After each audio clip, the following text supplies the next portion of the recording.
Jose Luis Bilbao Bizkaiko aldun nagusiak Bizkaia erara dokumentala aurkeztu du. Dokumental horrek bizkaitar saltsaren iragana eta tradizioa ikertu ditu gure lurraldean gastronomiak gaur egun duen egoeraren irudi fidel bat emateko. Filma nazioarteko jaialdietan aurkeztuko da datorren udaberritik aurrera. Amsterdamgo, Berlingo edo New Yorkeko jaialdietan besteak beste, Bizkaiko gastronomia ezagutzera emateko eta gure lurraldea sustatzeko. Dokumentalak adituei eta sukaldari ospetsuei egindako elkarrizketak ditu eta sukaldari horiek Bizkaiko Foru Aldundiaren laguntzarekin atzerrira egin dituzten bidaietan izan duten esperientzia erakusten du.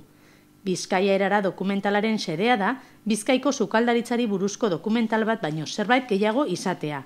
Gauzak egiteko, sentitzeko, izateko modu berezi bat dagoela, Bizkaikoa, erakutsi nahi du, gure lurraldeak izan ditzaken bisitariak erakartzeko.